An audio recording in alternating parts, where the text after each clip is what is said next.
Hi all! ఈరోజు మీకు నా మార్నింగ్ రొటీన్ చూపిస్తాను. ఇది మా బాల్కనీలో ప్లాంట్స్ అనమాట. నేను ఎక్కువ వేయలేదు. నేను ఫ్లవర్ ప్లాంట్సే వేస్తాను. ఇవొచ్చేసి ఫ్లవర్స్ అనమాట. నాకు ఇష్టమైనవి కొన్ని సెలెక్టెడ్ మాత్రమే వేశాను.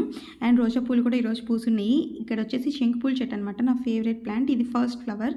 అందుకే క్యాప్చర్ చేసుకున్నాను. ఎవరికైనా ఈ ఫ్లవర్ ఇష్టం ఉంటే చెప్పండి. పూజ కోసమని కోసాను. ఇది వచ్చేసి దాల్చిన చెక్క వాటర్ అనమాట. రోజు ఇదే తాగను. నాకు ఆ రోజు మూడ్ని బట్టి ఒక్కొక్క రోజు దాల్చిన చెక్క, జీరా, మెంతులు ఏదంటే అది తాగుతానమాట. ఈరోజు మాత్రం దాల్చిన చెక్క వాటర్ తాగాను. పొద్దున్నే నేను మ్యాక్సిమం ట్రై చేస్తాను ఉదయాన్నే తాగడానికి. ఇంకా కుదరకపోతే స్కిప్ చేసేస్తాను. అండ్ ఇక్కడ వచ్చేసి టిఫిన్ ఈరోజు ఇడ్లీ. నేను ఉదయాన్నే మా మమ్మీ పెట్టేశారనమాట. నేను తింటున్నాను. నేను పెట్టలేదులేండి. అమ్మలు ఉంటే అంతే కదా, కొంచెం బద్దకిస్తామన్నమాట. ఆ రోజు ఉదయాన్నే ఇడ్లీ చేశాను. అండ్ మధ్యాహ్నానికి మాత్రం బిర్యానీ చేసుకున్నాను. ఈసారి ఎప్పుడైనా మీకు బిర్యానీ వ్లాగ్ పెడతాను. బాయ్.